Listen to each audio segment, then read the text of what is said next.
de maior importância. E o advento não é uma coisa que a gente deveria celebrar só nesse momento, no fim do ano, mas em todo o tempo, que é uma coisa que dura para sempre, é eterno. O que Cristo fez é que ele foi dado a nós para nos salvar. Ele diz aqui que Ele é um maravilhoso conselheiro, Ele é o Deus poderoso, Ele é o Pai eterno, Ele é o príncipe da paz. Em Lucas 2, ele fala quase da mesma forma que hoje lhes nasceu o Salvador, que é Cristo. Um menino nos foi dado. Esse é o significado do Natal, para salvar pecadores como eu e você. Nós celebramos isso hoje e em todo o tempo celebramos o que Cristo tem feito em vir se tornar um de nós. Vamos orar. Deus, obrigado pelo teu Filho que se tornou carne, habitou entre nós e foi até aquela cruz de forma obediente, morrendo em lugar de pecadores. Ele não merecia morrer, nós merecíamos morrer, mas te damos graças por providenciar, nos dar o seu menino, o seu filho, para ser o substituto de pecadores. Abençoe o tempo aqui juntos, celebrando isso, que o Senhor seja exaltado, glorificado, porque o Senhor merece. Em nome de Cristo que nós oramos. Amém.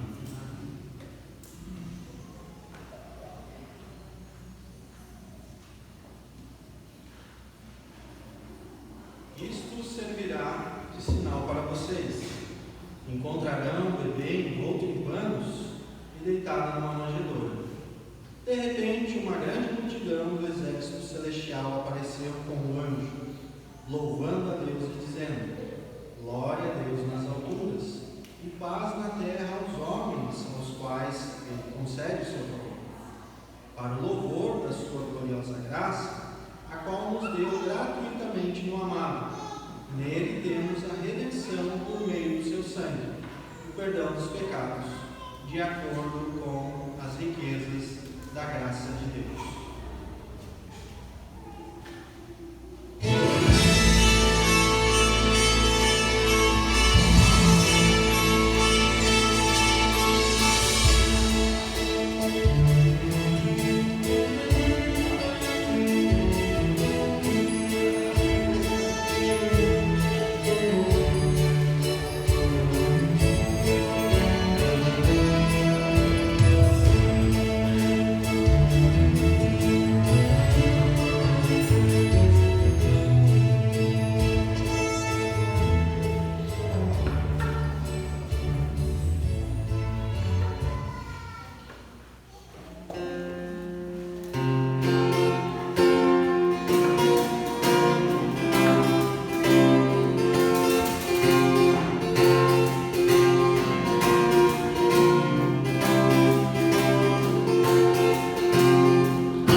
Eu sou o bom pastor. O bom pastor dá a vida pelas ovelhas. Então Jesus declarou: Eu sou o pão da vida. Aquele que vem a mim nunca terá fome, e aquele que crê em mim nunca terá sede. Disse-lhe Jesus: Eu sou a ressurreição e a vida. Aquele que crê em mim, ainda que morra, viverá. E quem vive e crê em mim não morrerá eternamente. Você crê nisso? Mas esvaziou-se a si mesmo, vindo ser servo, tornando-se semelhante aos homens, e sendo encontrado em uma forma humana, humilhou-se a si mesmo e foi obediente até a morte de cruz. O povo que caminhava em trevas viu uma grande luz. Sobre os que viviam na terra da sombra da morte raiou uma luz.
Aleluia.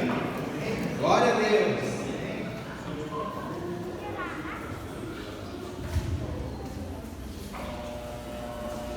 Dá para ligar aqui ou virou worship? Não, né? Virar worshipeiro hoje não, né? Tô bem nervoso, meu Deus. Faz tempo que eu não prego, estava com saudade. Boa noite a todos, Deus abençoe. Vamos dar continuidade no nosso terceiro domingo do Advento. E hoje a mensagem, nós vamos ler o texto de Mateus capítulo 1, do versículo 18 ao 25. Pode abrir sua Bíblia aí, para me acompanhar.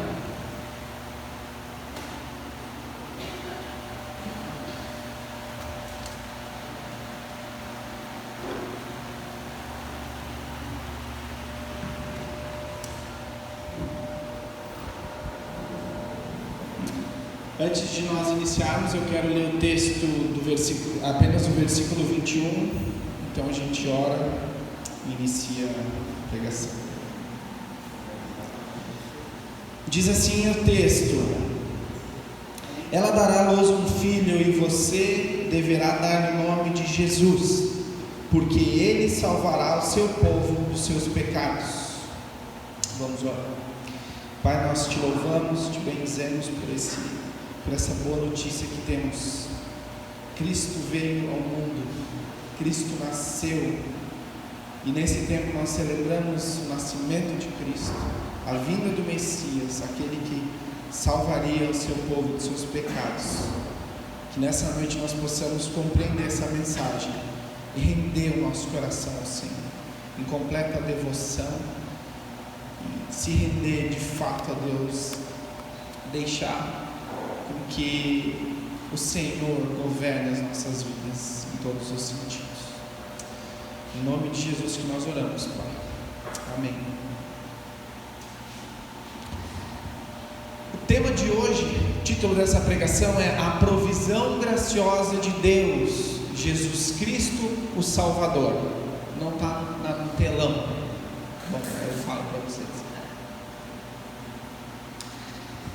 Queria pensar com vocês, primeiramente, sobre o princípio. Desde o Éden, ou seja, desde a queda de Adão e Eva, nós temos uma necessidade. Alguém chuta que necessidade é essa? Até nós cantamos, é o nome dessa música, é o último que nós cantamos. A necessidade é esta que o dinheiro, a inteligência ou qualquer tipo de sucesso pode suprir. A necessidade que temos e que não podemos comprar ou adquirir de forma que seja por nossos méritos é a redenção. Fique com isso na cabeça, redenção. Mas o que é redenção? O que significa redenção?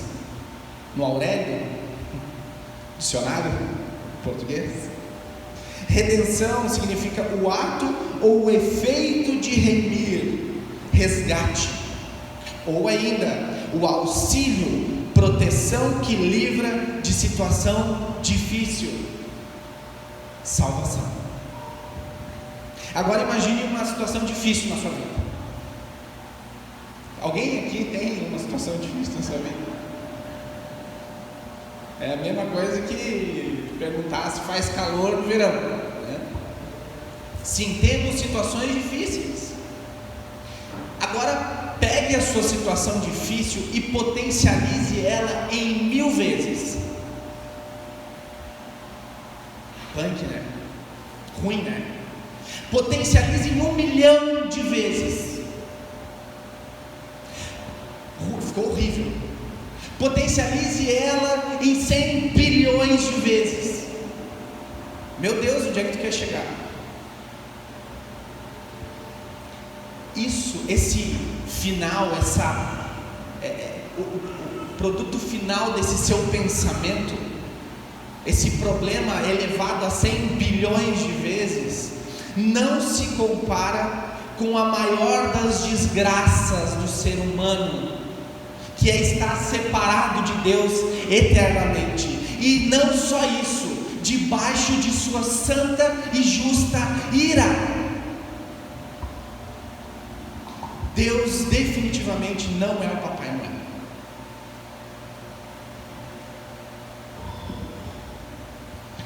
Deus, Ele não vai dar o governo do inferno ao diabo. Quem vai governar o inferno não vai ser o diabo com um espeto,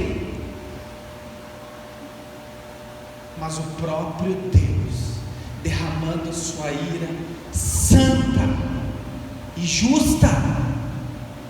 Mas Deus é amor, Diego. Como pode ser justo condenar pessoas ao inferno, ao tormento eterno? Porque Ele é santo. E porque Ele é santo, Ele vai condenar todos aqueles que não depositam a sua confiança em Cristo, nesse Salvador, que veio ao mundo, que nasceu. Começou tenso o negócio, calma galera. Calma. Gênesis 3, capítulo 3, versículo 15, tem uma boa promessa. O homem se rebelou contra Deus, o homem cerrou os punhos contra Deus e disse: eu vou fazer o que eu quero. E ele fez, comeu do fruto proibido. Por isso, irmãos, que a Apple é do diabo, por causa da maçã. Estou brincando, não é só porque eu trabalho na Motorola, né? O homem desrespeitou, violou aquilo que Deus estipulou como limite. Tem alguém que faz isso aqui? Então Gênesis 3, versículo 15, se você quiser abrir, é o primeiro livro da Bíblia, é bem fácil de achar. Não vou pedir para você abrir em Amós, em Naum, ninguém sabe onde é que ficam esses livros. Mas Gênesis 3, se você não souber, aí tem que conversar com os pastores no final, resolver esse problema. Diz assim, Deus dizendo, após a queda, Deus dizendo ao homem e à mulher: porém inimizade entre você e a mulher. Ele falando para a cobra, aqui é a cobra, o Satanás ali, a figura, né? Até hoje, foi uma cobra mesmo? A cobra falou, a cobra voava, a cobra tinha... Como é que é esse negócio aí? Não sei. A cobra estava lá, serpente. Suponho que seja uma cobra. Porém, inimizade entre você e a mulher, entre a sua descendência e o descendente dela.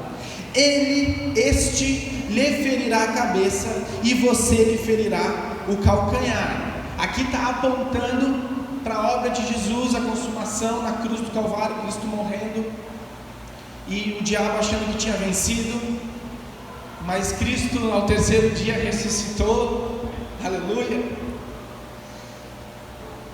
Então ali ele vence a morte, ele vence o pecado, ele rompe com a barreira, ali ele pega a chave, o diabo ficou sem casa, ficou desabrigado, foi despejado, porque a chave do inferno, da morte, Jesus foi lá e não, isso aqui é meu também, dá aqui comigo. Então, o diabo desabrigado também, foi despejado. Então, desde o Éden temos queda, temos o homem se rebelando contra Deus, mas vemos a graça de Deus providenciando tudo que o homem precisa, redenção. Então a ideia central dessa mensagem de hoje é Jesus, a promessa cumprida para a nossa redenção. Jesus é o cumprimento desta profecia de Gênesis 3,15. Nossa, como é que vocês sabem disso? Abre parênteses, Escola Bíblica Dominical, todo domingo às 17h30, sejam todos bem-vindos, fecha parênteses. Venham na EBD, gente, a gente faz brincadeira aqui, porque eu sou meio bobo, mas venham na EBD, Deus tem usado muito, tem nos dado muito para o nosso crescimento através da EBD, mas não é só EBD, vem um pequeno grupo também, nós estamos aprendendo como Deus transforma as pessoas, entendeu? Faça parte disso, se envolva. Então a gente entende que esse texto de Gênesis 15 se cumpre, de 3,15 se cumpre em Cristo, porque a gente estudou aqui semana após semana para chegar nessa conclusão. A gente não inventou isso na nossa cabeça. Então no versículo 21 e 22, voltamos lá para Mateus 20, capítulo 1, versículo 22 e 23, vai dizer: tudo isso aconteceu para que se cumprisse o que o Senhor dissera pelo profeta: a virgem ficará grávida e dará à luz um filho, e o chamará Emanuel, significa Deus conosco. Então aqui é o cumprimento desta profecia do livro de Isaías, aproximadamente 700 anos antes de Cristo. Então ele já havia profetizado que isto iria acontecer, e em Cristo então se cumpre. Mas então agora nós vamos ver um enredo em que tudo isso aqui aconteceu. Nascimento, o que rolou ali naquele momento? O que aconteceu naquele momento, naquela ocasião desse texto? Vamos ler o texto do 18 até o 25. Diz assim o texto: foi assim o nascimento de Jesus Cristo. Maria, sua mãe, estava prometida em casamento a José, mas antes que se unissem, achou-se grávida pelo Espírito Santo.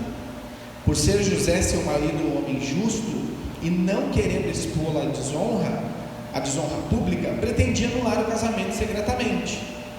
Mas depois de ter pensado nisso, apareceu-lhe um anjo do Senhor em sonho e lhe disse: José, filho de Davi, não tema receber Maria como sua esposa, pois o que nela foi gerado procede do Espírito Santo. Ela dará à luz um filho, e você deverá dar-lhe o nome de Jesus, porque ele salvará o seu povo dos seus pecados. Tudo isso aconteceu para que se cumprisse o que o Senhor dissera pelo profeta: a virgem ficará grávida e dará à luz um filho, e o chamarão Emanuel, que significa Deus conosco. Ao acordar, José fez o que o anjo do Senhor lhe tinha ordenado e recebeu Maria como sua esposa, mas não teve relações com ela enquanto ela não deu à luz a um filho, e ele lhe pôs o nome de Jesus. Bom, agora a gente vai entender um pouquinho mais, vamos entrar em alguns detalhes desse texto para a gente compreender o enredo da história. Versículo 18 vai dizer que ela estava prometida em casamento. Entre os judeus naquela época, os votos do casamento se faziam por ocasião do noivado. Então eles eram prometidos antes de se conhecerem. Estava lendo um comentário que ele diz assim: o casamento é algo muito sério para deixar na mão desses povos escolher. Então vamos escolher nós, a gente já tem um pouquinho mais de maturidade. É por isso que eu já estou escolhendo a mulher do meu filho. Está aqui, inclusive. Estou brincando. As mães ficam bravas que não gostam disso, né? Estou brincando. Mas era assim que acontecia. Eles, vamos ver o que você acha. Não, acho bom, moramos mais perto, né? Tem uns dotes aí, então falava essa questão dos dotes também. Então, esse noivado, ele tinha uma duração de aproximadamente 1 ano. Por quê? Porque ele já era validado como de fato um casamento. Só que, ainda que nesse período não podia haver relacionamento sexual, porque era considerado imoralidade. Então, eles tinham esse tempo se abster ainda. Não sei se já ficavam se conversando, se conhecendo, não sei. O texto não dá detalhes sobre isso. O fato é que eles já estavam prometidos em casamento um para o outro. Eles já estavam noivos, e se eles quisessem se separar, só por meio de um divórcio, em caso de adultério. Opa, foi antes do tempo com outro, aí vamos divorciar, aí era legítimo.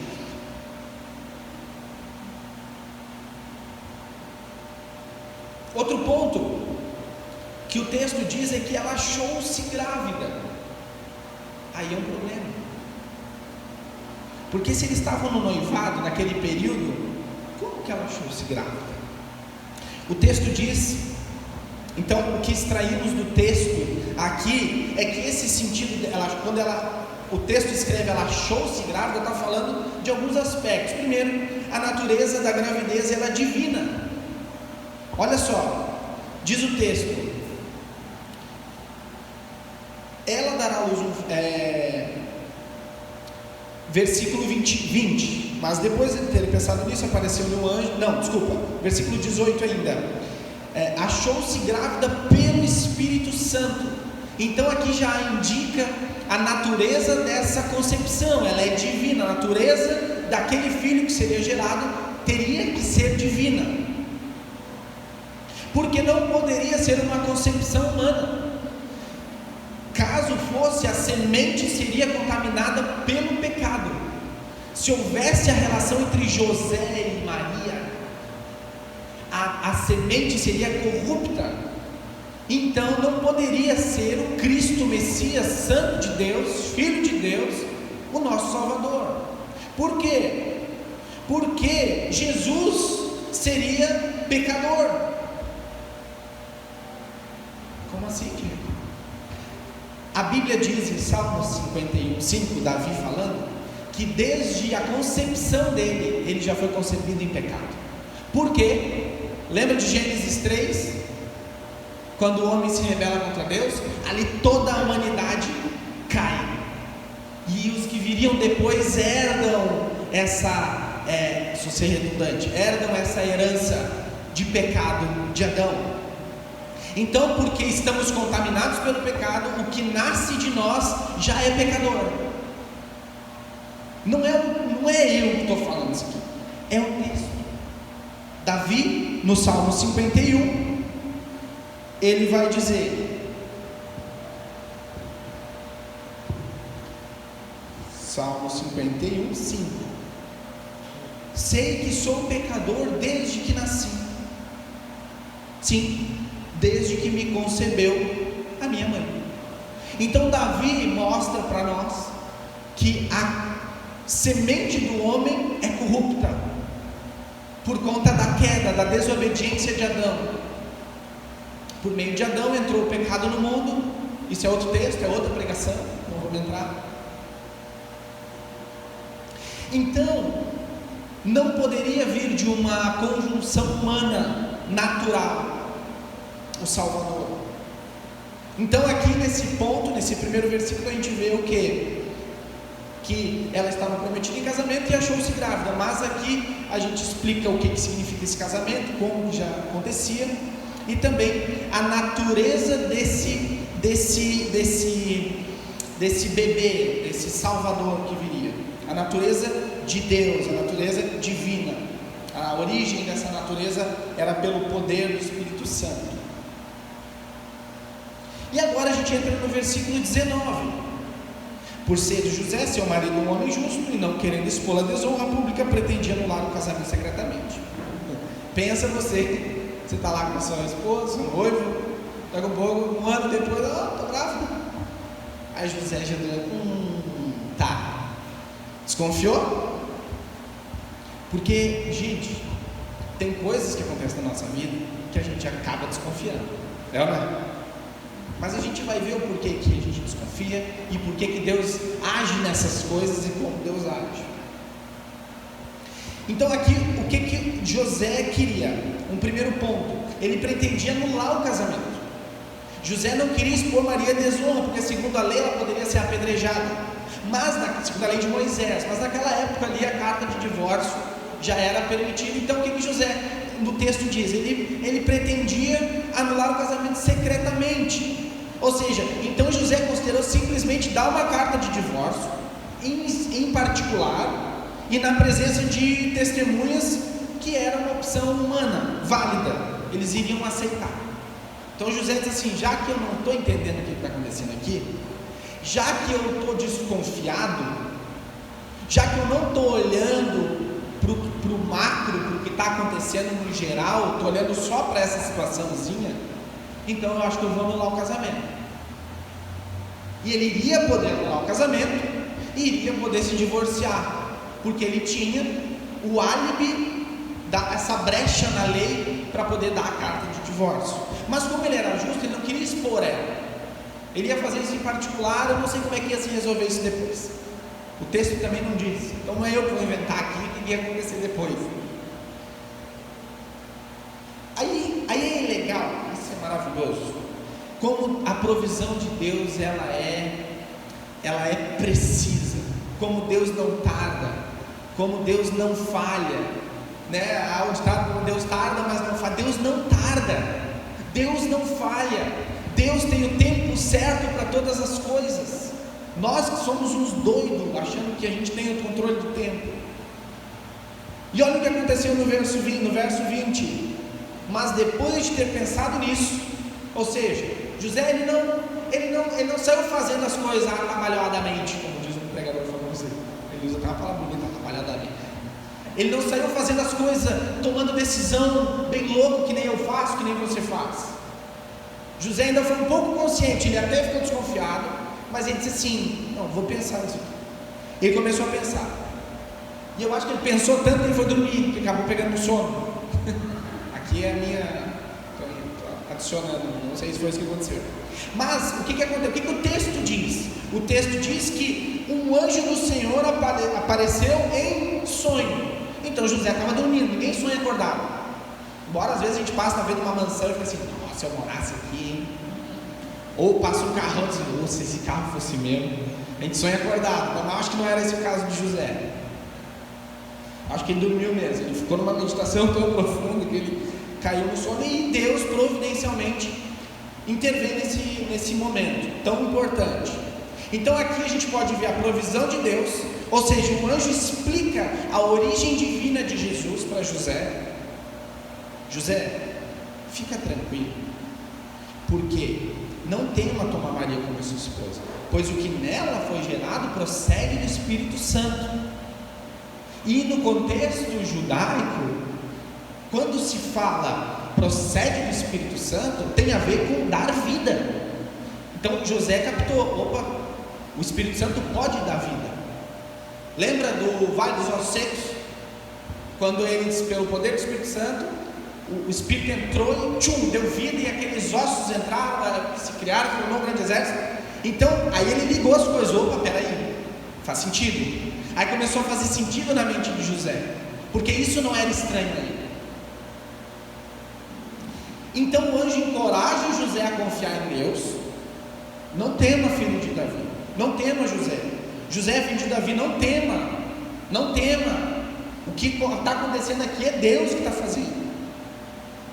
Isso também, se nós olharmos para isso, nos encoraja a confiar na palavra de Deus em situações complicadas. Aqui uma breve aplicação. Ou seja, olharmos para a Bíblia diante de situações adversas e dizer: o que a Bíblia diz sobre isso? O que a Bíblia me ensina a respeito disso? E principalmente no que diz, ou seja, aliás, José por um momento parece que esqueceu o que havia sido prometido.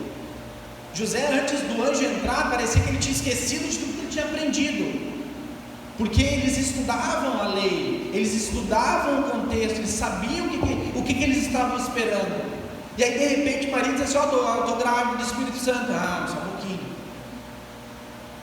Quantas vezes Deus faz algumas coisas e a gente não acredita, ou a gente não entende o porquê que está acontecendo?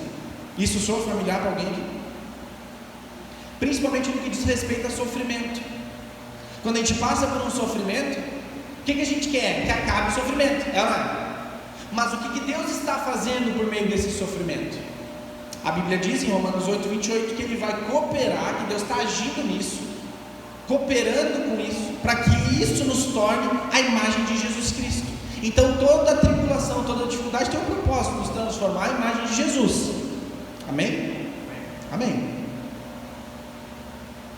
Então aqui nós temos um propósito, ou aliás, aqui nós temos um ensinamento, que devemos considerar a palavra de Deus antes de tomar qualquer decisão.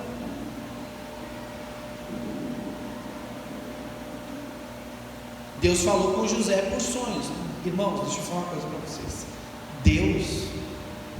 Deus é Deus, mas via de regra, o jeito que Deus fala com nós é pelas Escrituras. Via de regra, Deus pode aparecer num sonho? Pode, mas vamos comparar com o que está escrito. Vai ser sujeito à avaliação. Então, estou fazendo até umas aplicações aqui, mas será que é só isso? Não, não é só isso.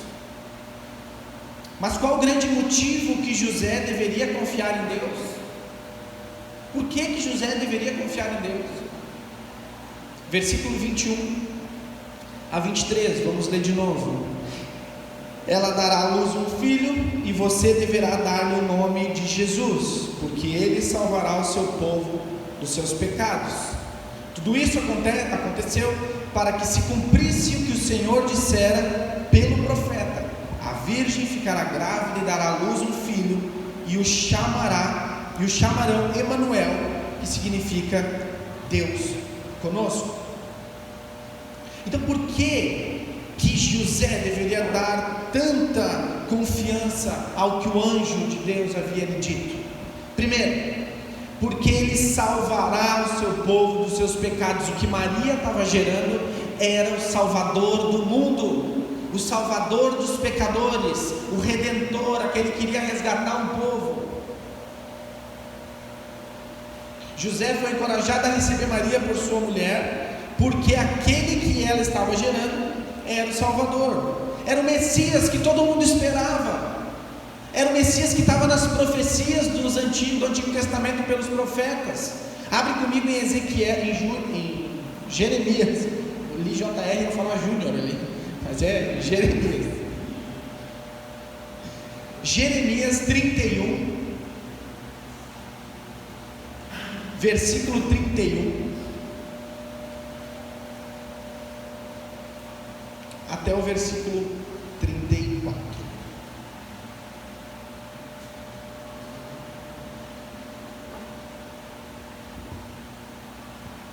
Diz assim o texto: estão chegando os dias, declara o Senhor, quando farei uma nova aliança com a comunidade de Israel e com a comunidade de Judá. Não será como a aliança que fiz com os seus antepassados, quando os tomei pela mão para tirá-los do Egito, porque quebraram a minha aliança, apesar de eu ser o Senhor deles, diz o Senhor. Esta é a aliança que farei com a comunidade de Israel.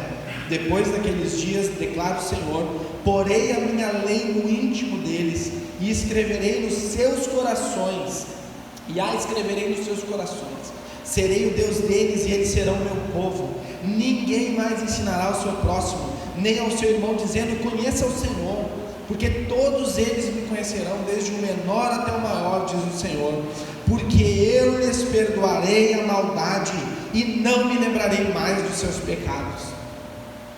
Então, esse povo judeu da época aguardava o Messias, porque ele começou a se lembrar daquilo que havia sido prometido e o que havia sido profetizado.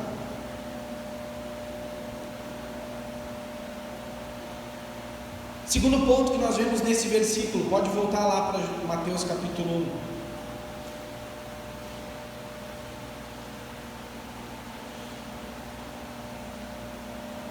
Segundo ponto que nós vemos nesse versículo é para que se cumprisse a profecia. Então José deveria confiar em Deus, porque aquele que estava sendo gerado era o Salvador, e porque por meio desse Salvador essa profecia iria se cumprir. E não só isso, ele não só salvaria o seu povo, mas ele estaria com o seu povo até o fim. Deus conosco. O que diz Mateus 28, versículo 20? Diz assim: ensinando-os a obedecer a tudo que lhes ordenei, e eu estarei sempre com vocês até o fim dos tempos. Então, esse era o propósito: salvar o seu povo e permanecer com o seu povo, porque Deus que nos conduz até o fim. A perseverança vem por meio de Deus, de Cristo é conosco. Por isso Ele é o Emanuel. Então, por isso, para que se cumprisse a profecia, José foi encorajado pelo anjo a confiar em Deus. E nós chegamos nos 2 últimos versículos, que é o versículo 24 ao 25, que diz assim: ao acordar, José fez o que o anjo do Senhor lhe tinha ordenado e recebeu Maria como sua esposa, mas não teve relações com ela enquanto não deu à luz um filho, e lhe pôs o nome de Jesus. Primeiro ponto nesses versículos: José fez o que o anjo do Senhor lhe tinha ordenado. Veja que agora José não questiona, José não fica desconfiado, José simplesmente obedece. Ou seja, quando Deus fala, o que a gente deve fazer? Uma aplicação rápida também. A gente deve dizer: não, Senhor, mas peraí. Deus disse assim: vocês vão ter que amar o inimigo. Aí diz assim: mas aquele ali, tu não conhece. Para eu amar aquele ali, tu não conhece. Ame os gremistas. Brincadeira. Amém. Mas aquele ali tu não conhece. Brincando. Ou seja, a gente não tem opção. Amar, perdoar, se doar, vir na igreja, vir no pequeno grupo, viver igreja, não é opcional, é uma ordem. Viver igreja é ordem, não é opcional. Fazer parte do corpo de Cristo não é uma opção, é obrigação. Por quê? Quem é casado aqui? Vou usar uma ilustração. Quem é casado aqui? Legal. Homens, vocês conseguem se casar só com o corpo da sua esposa sem a sua cabeça? Ou melhor, só com a cabeça sem o seu corpo? Você se casou com ela só pela sua cabeça? Não, né? E como que Cristo, como que as Sagradas Escrituras ilustram o casamento? Ilustram Cristo e a igreja como um casamento. Então não tem opção. Eu vou de vez em quando, eu me envolvo até um ponto. Meu irmão, ou se envolve ou dá ou desce. Estou brincando. Eu rápido aqui, o Espírito Santo agindo. Irmãos, quando Deus fala pelas Sagradas Escrituras, nós só temos uma opção: obedecer. É isso que o texto nos mostra por meio da vida de José. José obedeceu, não questionou. Então agora vamos pensar no que aprendemos até aqui. Maria era uma moça virgem que se achou grávida pelo Espírito Santo, ou seja, a origem desse filho era divina. José desconfiou, pensou em divorciar, porém Deus interveio, explicou para ele o que estava acontecendo, e aí José obedeceu sem questionar. Foi isso? Não foi? Acabou? Não acabou. E nós aqui, o que isso aqui que a gente falou tem a ver? Hoje, dia 12 de 12 de 2021. O que isso aqui que a gente leu, explicou, tem a ver comigo e contigo? O que tem a ver? Será que temos que ser corajosos e confiantes como José? Seja corajoso como José, olha o exemplo de José. Obedeça igual José. De repente é isso que você quer ouvir, mas você não vai ouvir isso.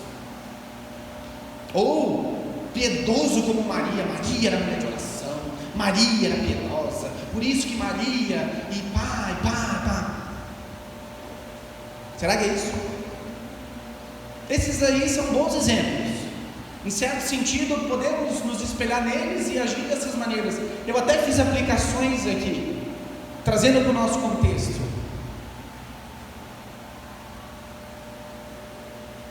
Mas vamos nos atentar para a melhor notícia que tem nesse texto. existe um ponto central aqui naquilo que a gente leu. Vamos ver novamente o versículo 21.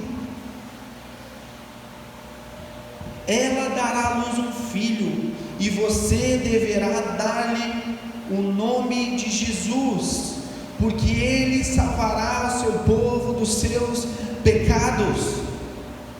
Aqui está o ponto mais alto do que a gente está celebrando nesses dias. Jesus nasceu para salvar o seu povo dos seus pecados.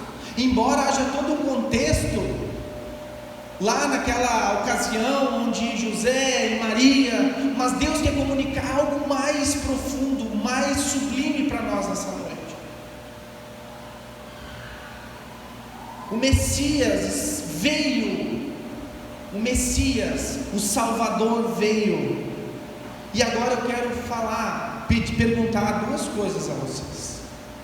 Primeira delas, você pode estar questionando: por que eu preciso de um Salvador? Por que precisamos de um Salvador? Eu não roubei, eu não matei, eu não fumei maconha, que nem eu. Não vou citar nomes. Eu não fiz isso, eu não fiz aquilo, eu não fiz A, não fiz B. Eu me acordo todo dia às 6 horas da manhã, vou dormir meia-noite, trabalhando igual um cavalo, para dar o sustento à minha família. Eu sou honesto, sou bom. Você precisa de um Salvador. Eu preciso de um Salvador. O meu filho precisa de um Salvador. Por que precisamos de um Salvador? Se o texto está dizendo que o Salvador dos nossos pecados nasceu, nós precisamos entender o porquê precisamos de um Salvador. Abre comigo Isaías 53, versículo 6.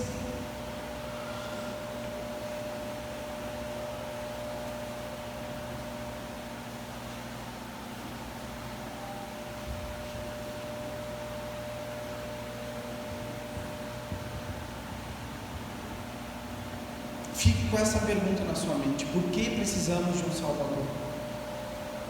Isaías 53, 6 vai dizer: todos nós, tal qual ovelhas, nos desviamos, cada um de nós se voltou para o seu próprio caminho, e o Senhor fez cair sobre ele a iniquidade de todos nós.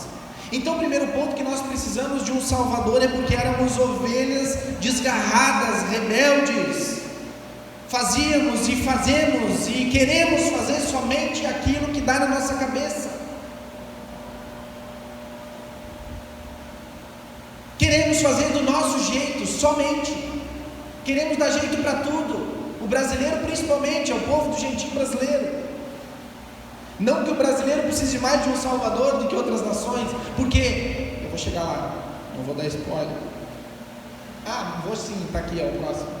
Romanos 3, 23, pula lá para frente. O brasileiro ele não é mais pecador do que outras nações, do que outras. Mas lá na China eles pedem licença para entrar no trem. Olha o que o texto diz, Romanos 3, 23. Meu Deus, cadê Romanos da minha Bíblia aqui? Está aqui, achei. Romanos 3, 23 vai dizer um texto bem conhecido de todos: pois todos pecaram e estão destituídos da glória de Deus. Todos, não tem exceção. Não é um chinês lá que é super educado e usa máscara dentro dos trens. E né, porque a gente, mas o povo chinês é muito educado, melhor que o brasileiro. Não é melhor. Entra dentro da cultura deles e você vai ver a sua perversão, a sua maldade, o seu ódio contra Deus. Assim como o brasileiro, assim como o americano. Também vamos malhar os americanos. Os americanos, não é pessoal, pessoal. Falar isso do meu pastor, imagina que loucura. Vocês americanos, imagina. Nunca mais eu prego. Disciplina. Mas o texto não para aí. Volta um pouquinho no versículo 10, ele vai dizer como está escrito: não há nenhum justo, nenhum sequer. Não somos justos.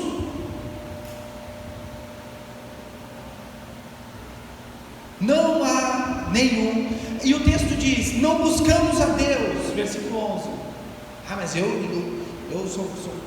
na minha casa, assim, no meu coração, eu rezo, eu oro, eu, sei lá, faço prece. Mas não vive aquilo que crê. Não somos crentes nominais. Não é vir na igreja uma vez por semana. É com a mente, com o coração, com todo o nosso ser. Amamos o nosso Senhor. Dedicamos tempo a Ele. Não fazemos o bem. Somos inúteis. Versículo 12: todos se desviaram, tornaram-se juntamente inúteis. Não há ninguém que faça o bem. Quem aqui já viu? Quer ver? Vou derrubar isso aqui. Agora eu vou concluir a minha tese, vocês vão concordar comigo. Dia de semana, você está trabalhando ali, tranquilo, daqui a pouco passa um cara de moto empinando a moto e daqui a pouco você pensa: se esse cara cair eu vou rir. Quem nunca? Peguei vocês. Eu? Peguei vocês. A gente gosta de ver um problema. Ele passou tirando onda, ou se a polícia pega, a polícia podia pegar esse erro. É claro que ele está fazendo errado, mas o que a gente quer? Que se dê mal. A essência do nosso coração é má. Mas eu sou justo. Eu não penso assim, não faço isso. Tenho Deus no meu coração. E é isso aí. Abre Isaías 64 então.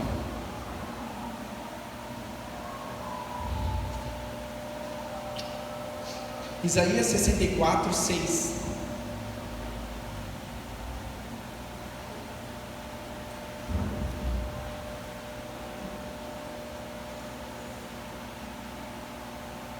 Ele até faz uma pergunta no versículo anterior: como então seremos salvos? Não olha todo o contexto. Somos como o impuro, todos nós. Todos os nossos atos de justiça são como trapo imundo. Murchamos como folhas, e como vento as nossas iniquidades nos levam para longe. Não há ninguém que clame pelo teu nome, que se anime a pegar-se a ti, pois se escondeste o teu rosto, e assim ele continua. Alguém sabe o que significa trapo imundo? No contexto bíblico, é um negócio nojento. Tem criança aqui? Bom, mas é algo comum entre as mulheres, uma vez por mês isso acontece. E elas usam um absorvente. Certo? Delicado isso. Mas tem que explicar, né, gente? Então o trapo imundo era isso, era o absorvente dos dias de hoje.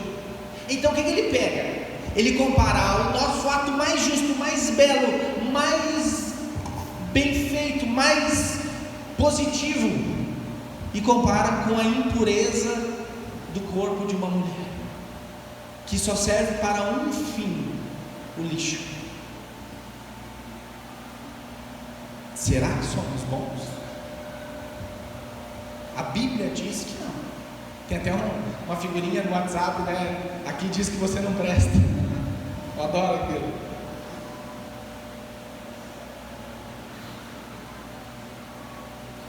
Continuamos na primeira pergunta: por que precisamos de um Salvador? Se o texto disse que esse é o Salvador que viria para tirar os nossos pecados, salvar os nossos pecados, por que também precisamos de um Salvador? Efésios capítulo 1.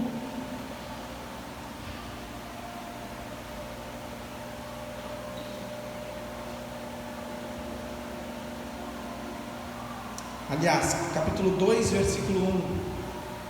Diz assim o texto: vocês estavam mortos em suas transgressões e pecados. Precisamos de um Salvador para nos dar vida. Estávamos mortos, incapazes de responder a Deus.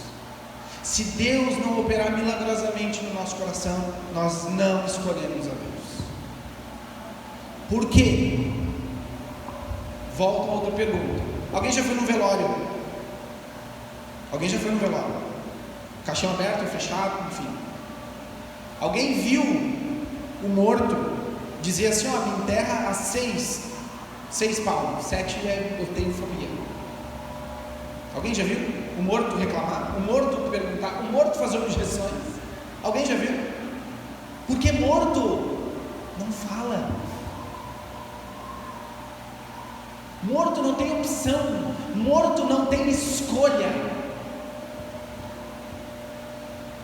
Essa é a nossa condição. Estávamos mortos em delitos e pecados. Por isso precisamos de um Salvador.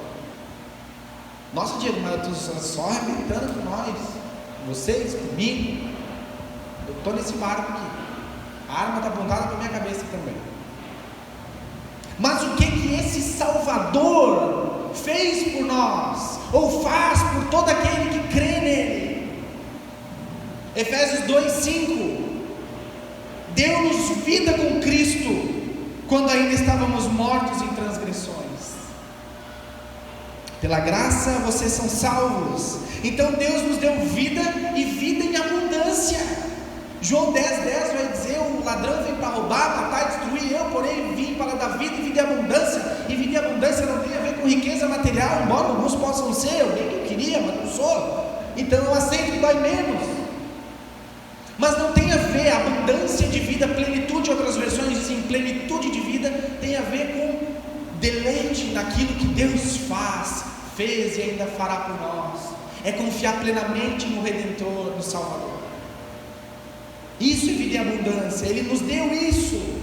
Efésios 2:8. O que mais que esse Salvador faz por nós? Diz assim o texto: pois vocês são salvos pela graça por meio da fé. E isto não vem de vocês, é um dom de Deus. Ele nos dá fé. E fé, irmãos, não é uma crendice barata que a gente aprende por aí. Eu tenho fé que eu vou trocar de carro. Não precisa de fé para trocar de carro. Precisa ter um bom trabalho, pagar direito às contas, não se endividar para ter um carro. Você vai lá e consegue. Ah, isso é eu que consegui. Não, é Deus também. Sabe por que não precisa de fé para ter essas coisas? Vamos pegar um cara bem rico aí, Elon Musk. Será que ele é cristão, devoto? Eu não sei. Você conhece alguém rico que não é crente? Então ele não precisa de fé para isso. Mas ainda assim está debaixo da graça de Deus que dá isso aí para ele. Então, fé é uma confiança na plena obra de redenção. Deus nos dá fé, confiança no que Cristo fez. Isso que é a fé que salva, confiar na obra de Jesus Cristo, que morreu, que nasceu de uma virgem, que cresceu, se desenvolveu, morreu, ressuscitou no 3º dia e hoje vive. É nisso que cremos, e é por essa fé, é fé nisso que hoje nós somos salvos. Então Deus nos dá fé, nos dá vida, nos dá fé para crermos na obra de Cristo. Mas não é só isso. Romanos 5:1, volta um pouquinho.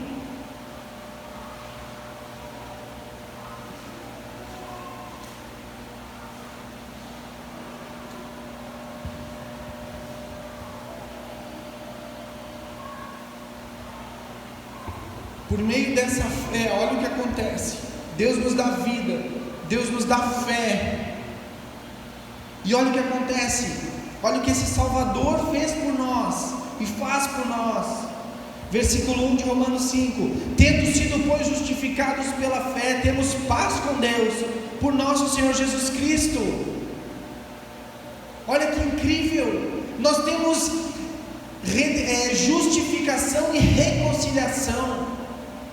Nós estávamos afastados, apartados de Deus, e Deus nos reconciliou com Ele mesmo por meio de Jesus. E não só isso, Ele nos justificou. Ele não só nos perdoou, Ele nos perdoou e nos justificou. Deixa eu tentar ilustrar. Aprendi isso. Eu tenho R$10. James me deve R$10. O Sandro vai lá, me paga os R$10. a dívida foi perdoada. O James tem dinheiro? Não, porque quem pagou foi outro. Aí agora o Sandro pega um cheque em branco, assina, bota assim, como é que é em inglês? Unlimited, e dá para o James. Perdão completo para todas as dívidas, para todos os pecados que ele vai cometer. Ah, então, Diego, podemos pecar à revelia? Romanos 6:1. Que diremos então? Continuaremos a pecar para que a graça aumente? De maneira nenhuma. Não é uma graça barata. Não é porque Cristo morreu, me perdoou e me justificou, e todos os meus pecados daqui até o fim da minha vida serão perdoados por Cristo, que eu tenho que viver na prática do pecado. Porque se eu vivo dessa forma, então eu não creio nessa obra.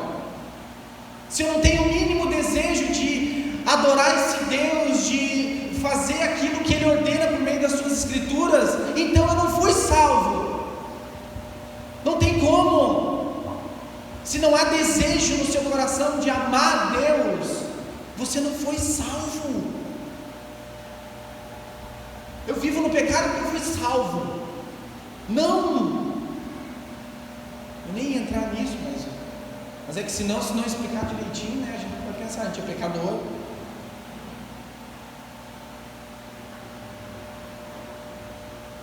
Então Ele nos reconciliou, Ele nos justificou.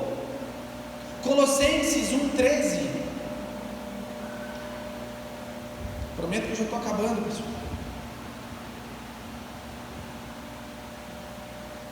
Olha o que o texto diz: pois Ele nos resgatou do domínio das trevas e nos transportou para o reino do seu Filho amado. Olha o que esse Salvador fez por nós. Ele nos deu vida, vida e abundância, nos deu fé para crermos nessa obra maravilhosa de redenção. Não só isso, Ele também nos reconciliou, nos justificou, e agora Ele nos resgata desse domínio maldito das trevas. Antes de Cristo nós não tínhamos liberdade. Hoje nós somos livres para não pecar. Quando vivíamos nas trevas e mortos em nossos pecados, nós não éramos livres. Não se engane, jovens, eu quero ser livre. Liberdade não é fazer o que você quer. Adultos, liberdade não é fazer o que você quer. Idosos, liberdade não é fazer o que você quer. É fazer a vontade de Deus expressa nas Sagradas Escrituras.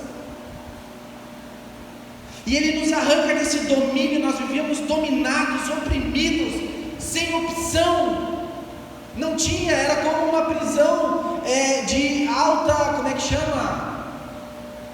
A prisão de segurança máxima. E Ele entra e nos arranca daquele lugar. Ele nos resgatou, ou nos redimiu desse lugar.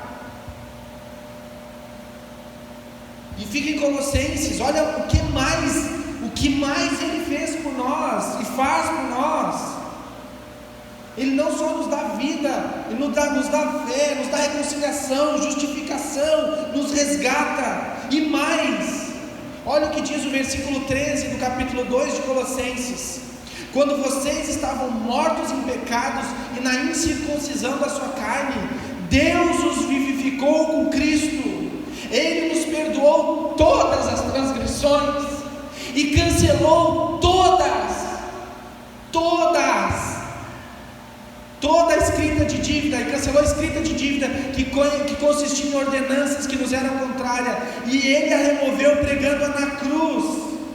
Olha a obra de Cristo que fez por nós, pecadores, ofensores, que odiávamos a Deus. Ele pegou toda a nossa escrita de dívida e cravou naquela cruz, para que hoje eu e você pudéssemos ter acesso a essa graça, para que eu e você pudéssemos amar Ele de todo o coração, alma, entendimento, com toda a nossa força, e também o nosso próximo como a nós mesmos. Nós amamos só a nós mesmos, só. A gente esquece que o versículo continua. Então Ele anulou a condenação que pesava sobre nós. Romanos 8:1.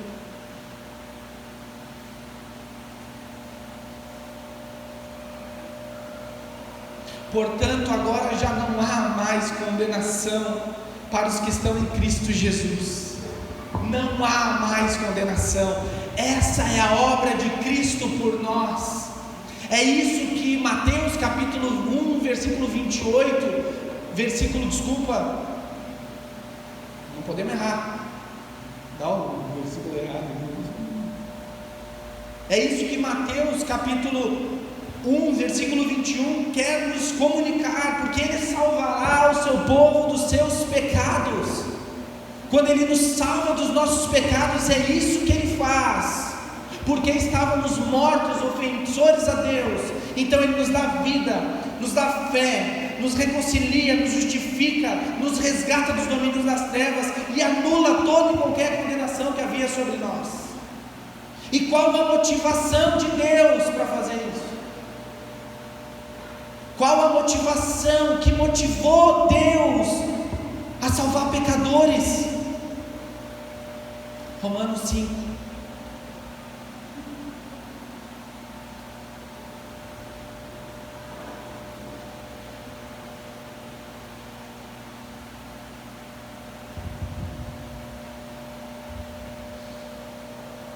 Romanos 5, capítulo 5, versículo 8, diz: mas Deus demonstra seu amor por nós.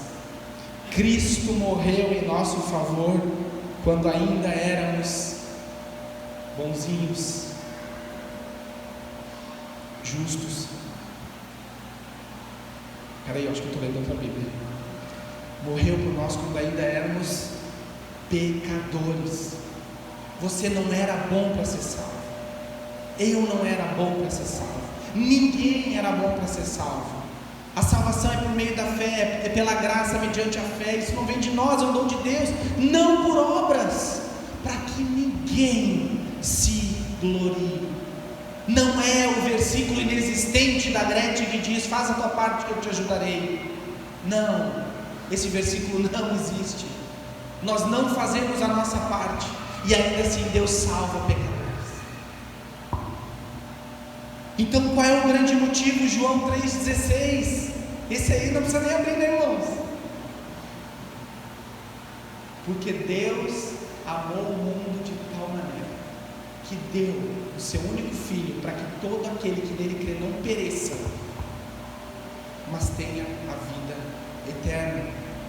Então o amor é o que motivou Deus a salvar pecadores. Para concluirmos, a promessa feita em Gênesis 3,15 e Isaías 7,14 é cumprida em Cristo, que por amor se fez carne, habitou entre nós, morreu em nosso lugar, pagando a nossa dívida, e nos deu fé, para que hoje possamos nos arrepender e crer em Cristo, o nosso Salvador maravilhoso, que é a graciosa provisão de Deus. Se arrependa e creia no Evangelho. Tenha seus pecados perdoados. Tenha acesso a essa graça. Desfrute dessa graça. Não é pelos seus méritos, nem pelos seus deméritos. Você não é tão bom para ser salvo, e você não é tão ruim para ser salvo. Não existe máximo de ruindade que Deus não possa perdoar, e nunca existirá bondade que Deus possa perdoar, porque não somos bons. Creia nessa obra, creia no Evangelho, se arrependa dos seus pecados hoje mesmo e receba a salvação. Vamos orar. Pai, nós te louvamos por essa boa notícia que temos. Apesar de nós sermos falhos, miseráveis, que não podíamos te escolher, o Senhor teve compaixão de nós. O Senhor teve misericórdia do seu povo. O Senhor veio a essa terra para libertar o seu povo do pecado, que é a pior desgraça que poderia acontecer com o ser humano, que é o que nos afasta de Ti, é o que põe separação entre Deus e os homens. Ó Deus, é o pecado, e em Cristo, por meio da sua obra, nós temos perdão dos pecados, Ajuda-nos a crer nessa obra. Dá-nos fé, ó Deus, para crermos e sermos salvos pela Tua graça e misericórdia. Fala aos nossos corações, abre o nosso entendimento, ó Deus. Abre os olhos do nosso coração, para que possamos ver a beleza do Teu senhorio. Te louvamos, ó Pai, em nome de Jesus Cristo. Amém.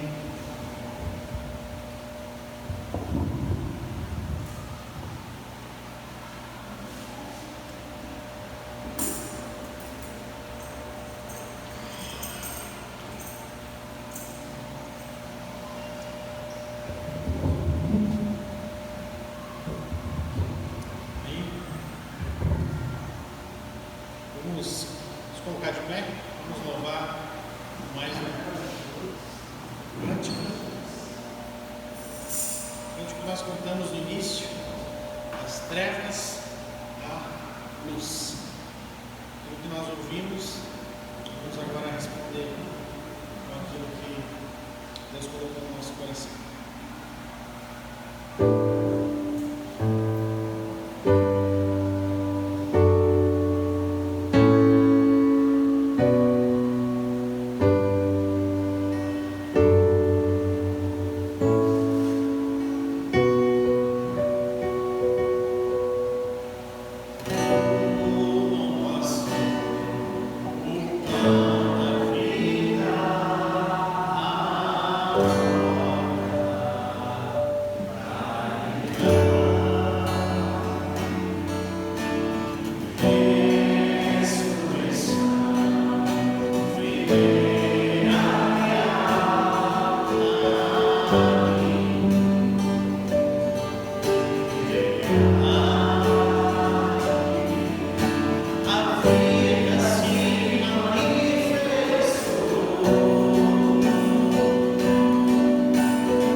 recebeu a mensagem?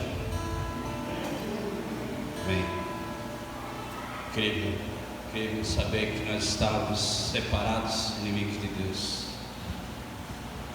Mas a Bíblia narra, como se fosse hoje, né? Hoje, na cidade de Davi, nasceu o nosso Salvador, Jesus, Senhor. Isso é uma boa notícia, irmãos. Nós devemos nos alegrar. Nós estamos celebrando o Advento, comemorando boas novas, de grande alegria. Se isso é verdade, se você está crendo em Cristo, como foi pregado muito bem hoje, você não é mais inimigo, porque Jesus veio. Essa é a comemoração, o Advento. Cristo veio, a vinda de Cristo e a garantia da sua segunda vinda. Então isso é motivo de grande alegria. Eu quero terminar esse culto que estamos fazendo ao Senhor, que somos agradecidos por essa obra que Ele fez, lendo Romanos 5, versículo 1 e 2. Estávamos inimigos, agora o texto diz o seguinte: tendo sido, pois, justificados pela fé, temos paz com Deus, por nosso Senhor Jesus Cristo, por meio de quem obtivemos acesso pela fé a esta graça, na qual agora estamos firmes e nos gloriamos na esperança da glória de Deus. Irmãos, é uma verdade muito forte e muito impactante. É incrível. Por isso vamos em paz e pensamos nessa verdade continuamente. Como foi dito aqui já, o Advento não é só esses momentos. Advento são todos os momentos da nossa vida, porque Cristo impacta cada minuto, cada fração de tempo do nosso ser, da nossa vida.